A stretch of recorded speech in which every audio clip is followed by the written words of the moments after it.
সৌরভদা, campaign calling media আপনাকে স্বাগত। নমস্কার। আর সৌরভদা, যে প্রশ্নটা দিয়ে প্রথমেই শুরু করব, আজকে মূলত শনিবার সকালেই কুণাল ঘোষকে নিয়ে শুরু হলো তৃণমূলের জরুরি বৈঠক। ডেরেক ও ব্রায়ানের বাড়িতেই সেই বৈঠক বসেছে বলে সূত্রের খবর। বৈঠক শেষে বেরিয়ে কুণাল ঘোষ বললেন, আমি বারবার বলে এসেছি তৃণমূল কংগ্রেসেই ছিলাম, আছি, থাকবো। আমার নেত্রী মমতা বন্দ্যোপাধ্যায় ও আমার নেতা অভিষেক বন্দ্যোপাধ্যায়। কি বলবেন? দেখুন, এগুলো তৃণমূল তো নাটক করতে ওস্তাদ, আর কুণাল ঘোষ তো এমনিতে অনেক রকমের নাটক করে। উনিও তো বারবার করেই বলেছিলেন যে কালীঘাটে সব টাকা আছে, মমতা বন্দ্যোপাধ্যায় বড় চোর। তো এখন এদের এটা আভ্যন্তরীণ ব্যাপার, এখন সংগঠনে ওরা চোরকে রাখবে, যে চোর বলেছিল নেত্রীকে তাকেই প্রাধান্য দেবে না কাকে দেবে সেটা তারা ঠিক করুক। এর মধ্যে আমাদের দলের সঙ্গে তো এটা কোনো সম্পর্কিত নয়, এটা তাদের দলের ব্যাপার, তারা নিজেরা বিচার করুক। যা খুশি নিজেদের মধ্যে যত খুশি মিটিং করতে পারে, স্ট্র্যাটেজি মিট হতেই পারে, কেন আমাদের দলেরও আমরা নিজেরা মিটিং করি, তো এটা হতেই পারে, তাদের দলের ব্যাপার। তবে এটুকু বলবো যে এসব নাটক দেখতে দেখতে পশ্চিমবঙ্গবাসী অভ্যস্ত, পশ্চিমবঙ্গবাসী কিন্তু এটা অভ্যস্ত এই নাটক দেখতে দেখতে। কুণাল ঘোষের নাটক দেখতে দেখতে তো এরা মানে ক্লান্ত হয়ে গেছে, পশ্চিমবঙ্গবাসী ক্লান্ত হয়ে গেছে। আর নাটুকে দল আপনি দেখুন না, মাননীয়ারও তো মমতা বন্দ্যোপাধ্যায়ের ঘরের মধ্যেই মাথা ফাটলো, আবার এক সপ্তাহের মধ্যে দেখা গেল যে স্টিচেরও দাগ নেই। এরা অনেক কিছুই হয়, এদের প্লট বা যাই হোক, মিরাকেল বলুন বা এখন পিসি সরকার মানে জাদুকর পিসি সরকার ম্যাজিক তো দেখতাম, এখন এই কালীঘাটের পিসির সরকারের ম্যাজিকটা দেখছি, আমরা নাটকটা দেখছি, এটাই। এই মুহূর্তে যে সংবাদটিকে ঘিরে তোলপাড় রাজ্য রাজনীতি, সন্দেশখালীর ভাইরাল ভিডিও, যা সত্যতা যাচাই করেনি ক্যাম্পেইন কলিং মিডিয়া, সেই ভিডিও ঘিরে সমাজ মাধ্যমে রীতিমতো শোরগোল পড়ে গিয়েছে। ভিডিওটিতে দেখা যাচ্ছে সেটি একটি মূলত স্টিং অপারেশনের ভিডিও। বিজেপির মন্ডল সভাপতি গঙ্গাধর কয়ালের ভিডিও ঘিরেই এই এত শোরগোল। এই গঙ্গাধর কয়ালি বলছেন যে শুভেন্দুদা বলেছিলেন গ্রেফতার না করালে ভোটে দাঁড়ানো যাবে না। শুভেন্দু অধিকারী টাকা মোবাইল দিয়ে সাহায্য করেছেন। কি বলবেন? বিস্ফোরক দাবি তো। প্রথম কথা হচ্ছে, ভিডিওটি খুব সম্ভবত ফেক। কেন, গঙ্গাধর কয়াল তার মধ্যে ইন্টারভিউ দিয়েছে, একটু আগেই আমি দেখলাম মিডিয়াতে, সকল লিডিং মিডিয়াতে দেখিয়ে দিয়েছে। গঙ্গাধর কয়াল নিজে বলছে যে তার কণ্ঠস্বরই নয় ওটা। এবং আমি জানি, আমি গঙ্গাধর কয়ালকে যতটুকু চিনি, যে এক দুবার গেছি, আমি যা দেখেছি, ওর আওয়াজ বলেও মনে হচ্ছে না। এবং যে ইন্টারভিউ দিয়ে উনি ক্ল্যারিফিকেশন দিচ্ছে, তার আওয়াজ দেখবেন ভিডিওটির আওয়াজের থেকে সম্পূর্ণ ভিন্ন। আর দ্বিতীয় কথা হচ্ছে, ওই আলো আঁধারি পরিবেশে কেন ওরকম একটা অপারেশন হবে? ওর মুখটা লিপ মিলছে, আপনারা মুখ নাড়াটা দেখতে পাচ্ছেন, এগুলো সব আইপ্যাকের। শুনুন, সন্দেশখালী ইস্যুটা মাননীয়া বুঝে গেছেন, সন্দেশখালী ইস্যুতে ওনারা হারছেন।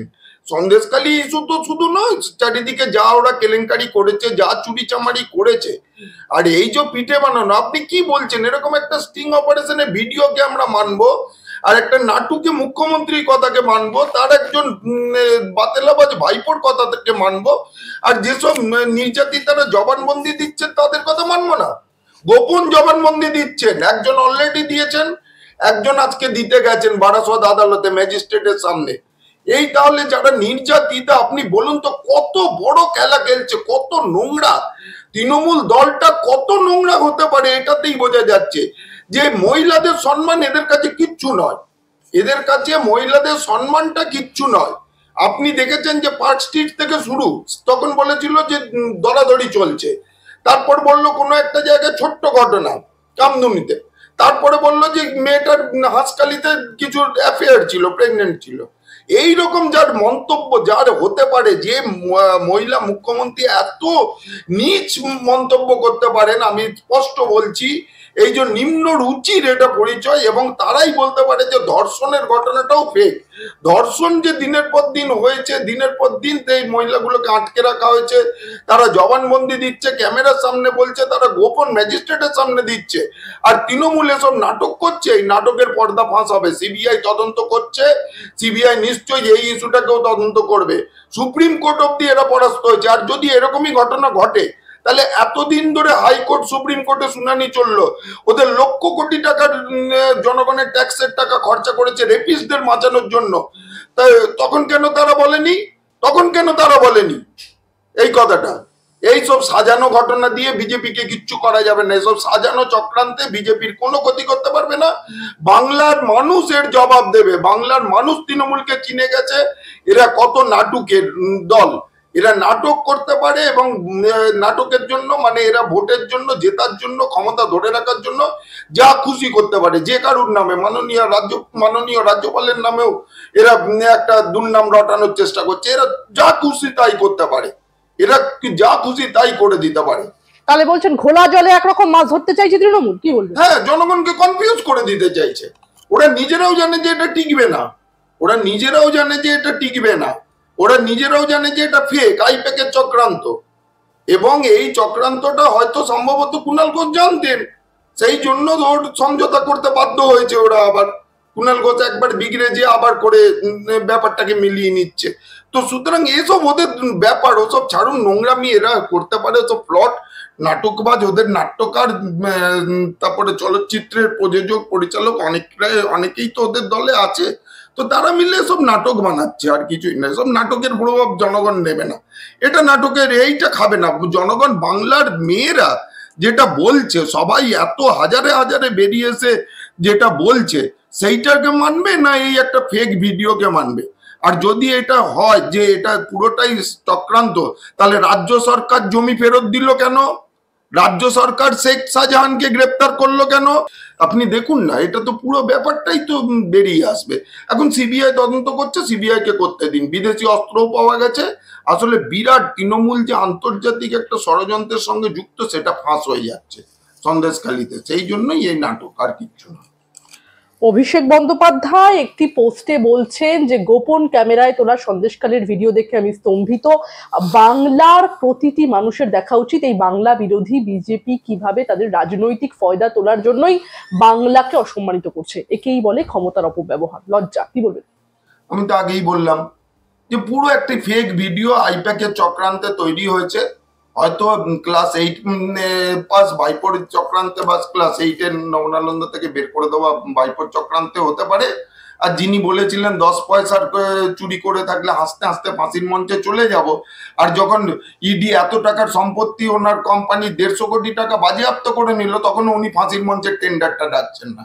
এসব মিথ্যেবাদী বাতেলাবাজদের কথাবার্তার কোনো গুরুত্ব দিতে চাই না। একটি ফেক ভিডিও নিয়ে বিজেপিকে বদনাম করা যাবে না। আরেকটি কথা আমি বলছি, কোথাও কিন্তু ওইখানে যে যতটা করেছে ওরা কতটা চালাক দেখুন। ওরা ফেক ভিডিও বানাচ্ছে, অথচ শুভেন্দু অধিকারী বলছে না, শুভেন্দু করছে। এবারে কোন শুভেন্দু অধিকারী যাতে না কিছু করতে পারে। আমি যদি শুধু মমতা অভিষেক করে যা খুশি বলি, তখন তো সেটা কোন অভিষেক সেটা তো খুঁজে বের করাতে হবে, সেটা আদালতে প্রমাণগ্রাহ্য হবে না। এটা পুরোটাই আইপ্যাকের চক্রান্ত, আর কিছুই না। আর এইসব ভাইপোরই করা জিনিস, আর নাটক এগুলোকে নিয়ে তো এটা করুক, এসব নাটক করুক। এতে বাংলার মনে, জনগণের মনে কিচ্ছু হবে না। বাতেলাবাজ ভাইপোকে বাংলার মানুষ চিনে গেছে। মুখ্যমন্ত্রী মমতা বন্দ্যোপাধ্যায়ও একটি এক্সহ্যান্ডেলে একটি পোস্ট করেছেন। সেখানে তিনি লিখেছেন, বিজেপির মনে বাংলা বিরোধী মনোভাব আর বাংলার প্রতি ঘৃণা কতটা গভীর তা এই ষড়যন্ত্রে স্পষ্ট। ভারতের ইতিহাসে আগে কখনো দিল্লির শাসক দল এভাবে আমাদের রাজ্যকে অসম্মানিত করার চেষ্টা করেনি। তিনি আরো বলেছেন, কিন্তু এরপর বাংলা এর জবাব দিতে যেভাবে জাগবে তা ইতিহাস তৈরি করবে। আমি মাননীয় মুখ্যমন্ত্রীকে বলতে চাই, আপনি যেভাবে ভারতকে অপমান করেছেন, আপনি যে ভারত বিরোধী সেটা স্পষ্ট। প্রথম কথা, আপনি ভারতের একটি অঙ্গরাজ্যে থেকে আপনি বাংলাদেশের জাতীয় স্লোগান জয় বাংলাকে নিয়ে এসছেন এখানে। আজকে আপনি ভারতের সেনাবাহিনীর বিরুদ্ধে কথা বলেছেন, ভারতের বিচার ব্যবস্থার বিরুদ্ধে প্রশ্ন করেছেন, ভারতের প্রধানমন্ত্রীকে তুইতকারি করেছেন। এতে বোঝা যায়, এটাতেই প্রমাণিত মমতা বন্দ্যোপাধ্যায় কত ভারত বিরোধী। উনি পশ্চিমবঙ্গকে পশ্চিম বাংলাদেশ বানাতে চান। আর বাঙালি অস্মিতা, মমতা ব্যানার্জি বাংলা বোঝেনি না, উনি স্পষ্ট শুদ্ধ বাংলায় কথা বলতে পারেন। কি সব ওনার কথা যা সব বলেছে আমি আপনাকে বলতে পারছি না সেসব ভাষা। ওগুলো হচ্ছে কালীঘাটে খালপাড়ের বস্তির ভাষা। উনি একটি বস্তির ভাষা বলেন, এটা কি বাংলার ভাষা? আজকে বাংলার বুড়িকে শেখাতে হবে না বাংলার ভাষা কোনটা। আজকে আর ইরফান, সরি, ইউসুফ পাঠানকে নিয়ে এসে, ইউসুফ পাঠানকে ওনারা নিয়ে এসেন, বাঙালি প্রেম দেখাচ্ছেন। গুজরাট থেকে ইউসুফ পাঠানকে এনেছেন, রাজ্যসভায় একজন গোখলে, সাকেত গোখলেকে পাঠিয়েছে গুজরাটে, দিয়ে আপনি বলছেন যে বাঙালির দল। তাহলে বাঙালি সাংসদ 42টা কেন্দ্রে বাঙালি প্রার্থী যে দল খুঁজে পায় না, আমাদের দল 42টা কেন্দ্রে প্রার্থী দিয়েছে। দেখুন, প্রত্যেকটা পশ্চিমবঙ্গের ভূমিপুত্র, প্রত্যেকে যে 42 জন দাঁড়িয়েছে প্রত্যেকে পশ্চিমবঙ্গের। আজকে আপনি দেখুন তৃণমূলের কীর্তি আজাদ কি কালীঘাটে জন্মেছিল? শত্রুঘ্ন সিনহা কি ক্যামাক স্ট্রিটে জন্মেছিল, না ভাইপোর ওই রাজপ্রাসাদের পাশে জন্মেছিল? কোথায় জন্মেছিল এরা? বাঙালি জানা শেখাচ্ছেন আপনি, বাংলাকে বঞ্চনা করে বাংলাকে শেষ করে দিয়েছেন। আর কথায় কথায় বাংলাকে উত্তরপ্রদেশ গুজরাট বানাতে দেবেন, আপনি পারবেনই না। উত্তরপ্রদেশ গুজরাটের রেটে আপনি পেট্রোল দিতে পারবেন? উত্তরপ্রদেশ গুজরাটের মতো উন্নত করতে পারবেন? শিল্প আনতে পারবেন? আপনি শিল্প আনতে পারেন না, আপনি বেকারত্ব বাড়িয়েছেন, চাকরি দিতে গেলে চুরি করছেন আপনারা। 8,000 চাকরি আপনার দপ্তর চিন্তা, এসএসসি যে সুপ্রিম কোর্টে বলেছে চুরি হয়েছে, তার মানে চিন্তা করুন কত টাকা এটা চুরি করেছে। আর তোলা সেনের ফর্মুলা অনুযায়ী সব টাকার 75% কিন্তু কালীঘাটে গেছে, হয়তো সেখান থেকে কিছু ক্যামাক স্ট্রিটে গেছে। তো এরা চোর, জোচ্চোর, নারীদের সম্মান লুণ্ঠনকারী একটা দল। তারা এসব নাটক করে মিথ্যে কথা বলে এসব নিয়ে দেখাচ্ছে যে আমরা বাংলাকে ভালোবাসি। বাংলাকে ভালোবাসলে বাংলা সর্বনাশ করতেন না আপনি। বাংলার যা সর্বনাশ করেছেন, আজ এতটা সর্বনাশ বাংলার কেউ করেনি। কোন ব্রিটিশরাও বাংলার এতটা সর্বনাশ করেনি যতটা মমতা ব্যানার্জি করেছে। স্বরূপটা আমরা কার্যত দুদিন আগেই দেখলাম তৃণমূলের রাজ্য সাধারণ সম্পাদকের পদ থেকে অপসারণ করা হলো কুণাল ঘোষকে, এবং তারপরেই তিনি একটি বেসরকারি সংবাদ মাধ্যমকে একটি সাক্ষাৎকারে কার্যত বিস্ফোরক সব তথ্য দেন রাজ্যের এসএসসি নিয়োগ দুর্নীতি নিয়ে। তিনি সেখানে বলেন যে পার্থ চট্টোপাধ্যায় তো জড়িতই ছিল এই নিয়োগ দুর্নীতির সঙ্গে, সে খবর নাকি দলের কাছে 2021 সালের নির্বাচনের আগে থেকে ছিল, এবং তিনি বলেন আরো অনেকে জড়িত আছে, তারা নাকি এখনো দলে বহাল তবিয়াতে ঘুরে বেড়াচ্ছেন। তারপরে আজকে সকালবেলা, মানে কার্যত শনিবার সকালবেলা দেখা গেল ডেরেক ওব্রায়ানের সাথে একটা মিটিং করে, তার বাড়িতে একটা মিটিং করে কুণাল ঘোষ বেরোলেন, এবং তারপরেই বেরিয়ে বললেন যে আমি তো দলেই ছিলাম, আছি, থাকবো, মমতা বন্দ্যোপাধ্যায় আমার নেত্রী, অভিষেক বন্দ্যোপাধ্যায় আমার নেতা। তো কান্নাকাটির কি ফল মিললো? আসল খেলাটা কি? আসল খেলাটা কিচ্ছু না, গোপন কথা ফাঁস হয়ে যাচ্ছে। যখন মাননীয়া বুঝলেন গোপন কথাটি রবে না গোপনে, তখন মাননীয়া বাধ্য হয়ে আবার কুণাল ঘোষকেই তৈলমর্দন করছেন। যে কুণাল ঘোষ বলেছিল যে সারদা কাণ্ডের সব টাকা, চিটফান্ডের সব টাকা কালীঘাটে আছে, তারই পায়ে ধরেছে আসলে। তাই জন্যই এই বাত্য বসুকে পাঠিয়ে কুণাল ঘোষকে নিয়ে এসে তারা করছে। যাই হোক, সেটা তাদের দলের ব্যাপার। কিন্তু এর মধ্যে বাংলাবাসী জেনে গেছে, পশ্চিমবঙ্গবাসী জেনে গেছে কুণাল ঘোষ যে বিবৃতিগুলো দিয়েছে যে এসএসসিতে কি হয়েছে, সেটা কুণাল ঘোষের বিবৃতিতে আরেকবার স্পষ্ট হলো। যেটা যতটুকুন সময় উনি বিদ্রোহী ছিলেন, এরপর যদি উনি বিদ্রোহী থাকতেন তাহলে দেখতেন আরো হয়তো অনেক কথা বেরিয়ে যেত। সেই কারণে এটা হয়তো ওদের সমঝোতা হয়েছে। যাই হোক, এটা ওদের দলের ব্যাপার, কে থাকবে কে না যাবে কুণাল ঘোষের ব্যক্তিগত ব্যাপার। উনি তো গানের মাধ্যমে বুঝিয়েছেন, তাই আমি বললাম যে গানের মাধ্যমেই, আমি রবীন্দ্রসঙ্গীতের মাধ্যমেই ওনাকে বুঝিয়ে দিলাম মাননীয়াকে, যে কুণাল বাবুকে। তবে কুণাল ঘোষের ভাষা, কথাবার্তা এসব নিয়ে আমি আর কিছু বলতে চাই না। 3.5 বছর জেল কাটা, আর জেলের মধ্যে থেকে যা সব কাণ্ড করেছেন উনি, তো এইগুলো নিয়ে আর কথা না বলাই ভালো। আর যাই হোক, দলের ব্যাপার ওনারা দলেই মেটাক, আমরা কি বলবো নিয়ে। আজকে এই যে ডেরেক ওব্রায়ানের বাড়িতে যে অন্তর্বর্তীকালীন একটা মিটিং, সেখান থেকে বেরিয়ে কুণাল ঘোষ বেরিয়ে গান করছেন, আহা কি আনন্দ আকাশে বাতাসে, মানে কি ব্যাপার? এতদিন তাহলে যে নাটক চললো, এতদিন কি তাহলে নাটক চললো? এতদিন তো রাজাকে থ্রেট দিচ্ছিলেন গানের মাধ্যমে, মানে হীরক রানীকে উনি অ্যাকচুয়ালি গানের মাধ্যমেই থ্রেট দিচ্ছিলেন। আর উনি দেখুন আজকে কোন সিনেমার গানগুলো করছেন, তাতে বুঝিয়ে দিচ্ছে যে এটা হীরকের রাজত্ব চলছে। এটা তো সময় নেই, সবাই বুঝছে। আমি 3 বছর আগে থেকে হীরক রানীর কথা বলে আসছি। হীরক রানী আমার কবিতাটি 2 বছর 2.5 বছর আগে লেখা। তো এটা তো হীরকেরই শাসন। তো এটা কি যত মানে দুঃখ কিসে হয়, তো সেটা গাইছিলেন উনি। আর এখন দুঃখ মিটে আনন্দ হচ্ছে ওনার।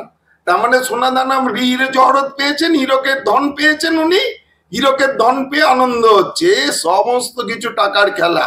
টাকা জিনিসটা তৃণমূলীদের কাছে অনেক কিছু, আমরা যতই না করি কিন্তু তৃণমূলীরা খালি টাকা বোঝে। দেখেন না যে ওদের হাঁটুর বয়সী বান্ধবীর কোনো বুড়ো মন্ত্রীর হাঁটুর বয়সী বান্ধবীর খাটের তলা থেকে 51 কোটি না 55 কোটি বেরিয়ে যায়, আরো হিরে জহরত সব পাওয়া যায়। তো এনাদের দুঃখ মিটে যায় ওই হিরে জহরত টাকা বান্ধবী এসব নিয়ে। এদের এদের চরিত্রটাই এরকম। কিন্তু একটা কথা কিছুতেই মাথায় আসছে না দাদা, যে কুণাল ঘোষ যে বিস্ফোরক দাবি তাহলে কেন করতে গেলেন? যে এখনো মন্ত্রিসভায় সেই লোক বসে আছে যিনি চাকরি বিক্রিতে যুক্ত, আর 21-এর আগে থেকে এই টাকা নেওয়া চলছে এবং সেটা দল জানতো। হ্যাঁ, দল তো জানতো, তার কারণ 75 ভাগ তো কালীঘাটে যেত। আমি তো আগেই বললাম তোলা সেনের ফর্মুলা, 25 ভাগ তো ওদের কাছে থাকতো। এই যে যে পয়সা করি যেগুলো বাজেয়াপ্ত করলো, যে সম্পত্তি শাহজাহানের করেছে বা কিছু করেছে, তার আগে পার্থ চ্যাটার্জির যা বান্ধবীর কাছ থেকে যা বাজেয়াপ্ত হয়েছে বা অন্যান্য সম্পত্তি মিলিয়ে প্রায় 250 কোটি টাকা 300 কোটি হয়েছে। অনেক ইডি আজ অব্দি টোটাল 3,500 কোটি টাকা পশ্চিমবঙ্গে তৃণমূলের আমলে বাজেয়াপ্ত হয়েছে, চুরির টাকা ধরা পড়েছে সম্পত্তি নিয়ে। আমি বলছি শুধু যে ক্যাশ টাকা সেটা বলছি না, সম্পত্তি নিয়ে। এই টাকাগুলো 25%। আপনি চিন্তা করুন, 25% যদি 3,500 কোটি টাকা হয়, তাও যেটা ধরা পড়েছে, অনেক টাকা আছে এখন নিশ্চয়ই ধরা পড়েনি, সেরকমও থাকতে পারে। তাহলে 75% কতটা রয়েছে? তো সুতরাং এটা এই সবটাই হচ্ছে টাকার খেলা, তৃণমূলের সবটাই হচ্ছে টাকার খেলা। এরা এইসব টাকা নিয়েই করছে, সবটাই টাকার খেলা। জেলবন্দি পার্থ চট্টোপাধ্যায় কুণাল ঘোষকে খোঁচা দিয়ে বিস্ফোরক দাবি করছেন যে কুণাল ঘোষকে অনেক আগেই দল থেকে তাড়িয়ে দেওয়া উচিত ছিল, ও দলের যা ক্ষতি করেছে বিরোধী দলও তা করেনি। কি বলবেন? কি বলবো বলুন তো, একবার পার্থ চ্যাটার্জি কুণাল ঘোষকে দাঁড়ান, একবার কুণাল ঘোষ পার্থ চ্যাটার্জিকে দাঁড়ান। অদ্ভুত, বললাম না, তৃণমূলের যা নাটক আর যা খেলা চলছে বঙ্গবাসী বুঝে গেছে। এই নাটকেরই ফল ওই সন্দেশখালীর ফেক ভিডিওটা। এরা নাটক করতে ওস্তাদ, আর কিছু করুক না করুক, নাটক করবে, কান্নাকাটি করবে, মাথা পেটে যাবে, এমন পোস্ট দেবে যে মনে হচ্ছে মরে গেছি, তারপর দেখা যাবে যে কিচ্ছু নেই, দাগও মিলিয়ে যাচ্ছে। এসব নাটক, এরা নাটকে দল। তবে বাংলার মানুষ এখন আর এদের কোনো নাটকে কিচ্ছু হবে না। এবারে পা ভাঙুক, হাঁটু ভাঙুক, কোমর ভাঙুক, কিছুতেই কিছু হবে না, মাথা ফাটুক, তার বাংলার মানুষ বুঝে গেছে এসব নাটক ভোটের সময় অনেক কিছু হতে পারে। একটা জেলের কয়েদি একটা সার্টিফিকেট দিচ্ছে, জেলের কয়েদি বলছে, তার বিবৃতি নিয়ে কি আলোচনা করবো? উনি এখন জেলবন্দি, উনি তো চুরি করেছেন, ধরা পড়ে গেছে। আর কুণাল ঘোষেরও তো ধোয়া তুলসী পাতা নয়। কুণাল ঘোষ যদি ধোয়া তুলসী পাতা হতেন, তাহলে মাননীয় ওনাকে 3.5 বছর নিশ্চয়ই জেল খাটাতেন না আজকে। তাহলে মাননীয় মুখ্যমন্ত্রী বিনা দোষে জেল খাটান। আপনি যে কোনো একটা স্ট্যান্ড নিন না, হয় পার্থ চ্যাটার্জিকে যদি মনে করেন ঠিক, তাহলে এই টাকাগুলো মাননীয় যে রেখে এসেছিলেন অর্পিতার বাড়িতে নাকি, না ভাইপো যেতেন অর্পিতার বাড়িতে? আমার তো সেটাই সন্দেহ হচ্ছে এখন, যে কি ব্যাপার। এদের ব্যাপার বলা মুশকিল। যাই হোক, তদন্তটা ভালো, যে এটাই ভালো যে হাইকোর্টের নির্দেশে তদন্ত সিবিআই করছে, সত্যটা বেরিয়ে আসবে, বাংলার মানুষের কাছে সব প্রকাশ হবে। রাজ্যপালের বিরুদ্ধে ওঠা অভিযোগ প্রসঙ্গে কি বলবেন? দেখুন, রাজ্যপাল নিজে একটি বিবৃতি দিয়েছেন, আর রাজ্যপালের বিরুদ্ধে ওটা অভিযোগ, যিনি অভিযোগকারিনী বলেছেন, যদিও ওনার বিরুদ্ধে পদে থাকাকালীন এই ধরনের কেস চলতে পারে না, তা সত্ত্বেও এরা প্রচুর অতি উৎসাহে, তৃণমূলের যেভাবে পুলিশ অতি সক্রিয় হয়ে গেছে, সাধারণত একটা ধর্ষণের ঘটনাতেও এনারা সক্রিয় হন না, একটা টিম গড়েন না, অথচ একটিখানি এনারা বলছেন যে মলেস্টেশন হয়েছে, সেখানে এত সক্রিয় হয়ে যে টিম করে যে করছেন, তাতেই বোঝা যায় যে সম্ভবত এটি একটি ফেক, একটি চক্রান্ত। তার কারণ রাজ্যপাল একটা জিনিস দেখুন তো, সে অখিলগিরি এর আগে একটি কথা বলেছিল, সেই সময় খেয়াল আছে, কুণাল ঘোষ একটি টুইট করেছিলেন, তারপর কি ম্যাজিক ঘটলো, কুণাল ঘোষের পুজো উদ্বোধন করতে রাজ্যপাল গেলেন, তারপরে থেকে রাজ্যপালের সুর নরম হয়ে গেল, অনেক কিছু খেলা চলছে, জানেন তো, এসব খেলা চলছে। যাই হোক, রাজ্যপালের ব্যাপার রাজ্যপাল বুঝবে, আমরা তো আর রাজ্যপালের মুখপাত্র নই, রাজ্যপাল কোনো দলের নয়, রাজ্যপাল বুঝবেন। আইনি লড়াই যখন হবার, তো আইনি লড়াই হবে, যা করার, যেদিন উনি পদ থেকে চলে যাবেন সেদিন নিশ্চয়ই আইনি লড়াই হবে। এটা নিয়ে আইনকে আইনের মতো কাজ করতে দিন, এটা নিয়ে এখনই কোনো সিদ্ধান্তে আসাটা উচিত বলে আমি মনে করি। রাজ্যের প্রাক্তন মন্ত্রী তথা মুর্শিদাবাদের দোর্দণ্ড প্রতাপ তৃণমূল নেতা হুমায়ুন কবির কার্যত খোলা মঞ্চ থেকেই খোলাখুলি হুমকি দিলেন মুর্শিদাবাদে মুসলিম 70% আর হিন্দু 30%। এখানে বিজেপি নিয়ে বেশি বাড়াবাড়ি করলে গঙ্গায় ভাসিয়ে দেব। এই ডায়লগ শুনে সমর্থকদের কি হাততালি চোখে পড়ার মতো, কি বলবো?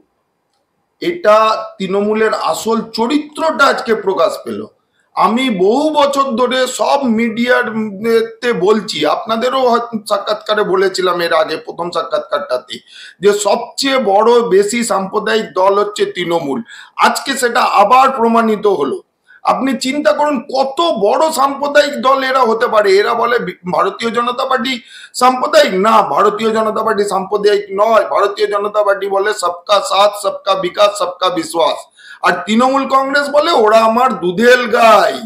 মানে মুসলিমদের ওনারা গরু মনে করে, চতুষ্পদ প্রাণী গরু মনে করে। তা সত্ত্বেও গরুরা হয়তো ওনাদেরকে ভোট দেয়। কেন আমি তো বলবো তৃণমূলকে যারা ভোট দেয় তারাও নিজেদেরকে তাই মনে না করলে ভোট দিতেন না। আজকে চিন্তা করুন না, একটা সম্প্রদায়কে যে গরু বলছে, আজকে একটা সম্প্রদায়ের হয়ে কাজ করছেন উনি। ঈদের নামাজে চলে যাচ্ছেন, অথচ রামনবমী বলছেন দাঙ্গার দিন। সেই নেত্রীর মন্ত্রী বা বিধায়করা আর কি কথা বলবে? এরকম সাম্প্রদায়িক কথা বলবে। হুমায়ুন কবিরকে ইমিডিয়েট অ্যারেস্ট করা উচিত, ইমিডিয়েট অ্যারেস্ট করা উচিত। এবং মাননীয় যদি সাম্প্রদায়িক না হন তাহলে তাকে তৃণমূল থেকে বহিষ্কার করত। তৃণমূলের ক্ষমতা আছে হুমায়ুন কবিরকে বহিষ্কার করার? ক্ষমতা নেই। এত বড় কথা বলার পরে কি করে তাকে সে সব পদে তাকে বহিষ্কার করুক এরকম একটা মন্তব্য করার ফলে? আমরা তো কোনো এরকম মন্তব্য করি না যে আমরা এই করে দেবো মুসলিমদের। বরঞ্চ বিজেপির রাজ্যগুলোতে দেখুন মুসলিমরা এখানের থেকে ভালো আছে। পশ্চিমবঙ্গে মুসলিমদের থেকে উত্তরপ্রদেশের মুসলিম, গুজরাটের মুসলিমরা ভালো আছে। এবং মাননীয় জেনে রাখুন, আজকে যে সকল মুসলিমরা না গুজরাটে যে কাজ করতে গেছে পরিযায়ী শ্রমিক হয় তারাও ভালো আছে। আমি একটি নামও আপনাকে বলে দিচ্ছি, আপনাদের গুজরাট টিএমসি বলে টুইটারেও অ্যাকাউন্ট করতে মোহাম্মদ রফিক থাকেন। উনি থাকেন সুরাতে উনি আবার টিএমসি করছেন। আপনার টিএমসি সবাই অনেকেই চেনে ওনাকে, হয়তো চোর ভাইপিও চেনে, চোর ভাইপোর অফিসেও উনি গেছিলেন। তো সে কি করে ওখানে গুজরাটে যে শান্তিতে আছে? এত টাকা কামাচ্ছে, গুজরাট থেকে আসার তার কিছু নেই। আর গুজরাটে কিছু করতেও পারছে না। গুজরাটে ওনারা সংগঠন করতে গিয়ে বারবার মুখ তুবড়ে পড়ছে। তো সুতরাং মুসলিমরা আজকে মোদির রাজত্বে অনেক ভালো আছে এবং মমতা ব্যানার্জি ওনাদের শুধু ভাঁওতাবাজি দিচ্ছেন। আর কি করছেন? সমাজ বিরোধী তৈরি করছে। আজকে এই যে সমাজ বিরোধী, ওনাদের অপরাধকে দেখুন, অপরাধকে চোখ বুজে সহ্য করে নিয়ে কি করছেন? ওনাদের তো আদপে সমাজ বিরোধী হয়ে যাচ্ছেন ওনারা। আজকে যেগুলো ধরুন এই যে হেলমেট না পরে আজকে পার্ক সার্কাস সে গাড়ি চালালে বা গার্ডেন রিচে চালালে আপনার কেস হচ্ছে না। খিদিরপুরে সার্জেন্টরা সেখানে একদম নমস্কার, ওদের পারলে ওদের সালাম করে ছেড়ে দেয়। আরে আপনি তার একটু দূরে বেহালায় চলে যান, দেখবেন কেস দিতে ওস্তাদ, একেবারে ধরে ধরে কেস দিচ্ছে, কেস দিচ্ছে।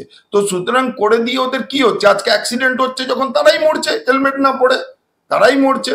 আদপে মুসলিমদের মমতা বন্দ্যোপাধ্যায় ক্ষতি করছেন, কিন্তু মুসলিমরা হয়তো সংখ্যাগরিষ্ঠ মুসলিম হয়তো এটা বুঝতে পারছেন না। কিছু রাষ্ট্রবাদী মুসলিম বুঝতে পেরেছেন, রাষ্ট্রবাদী সংখ্যালঘু, তারা আমাদের ভোট দেবেন। যেমন আর আস্তে আস্তে বুঝবে, যেমন ইউপিতে বুঝেছে। একটা দিন তাদের আসতেই হবে ভারতীয় জনতা, তাদের উন্নতি যদি তারা চায় নিজেদের, তাহলে ভারতীয় জনতা পার্টির কাছেই আসতে হবে, মোদিজির কাছেই আসতে হবে।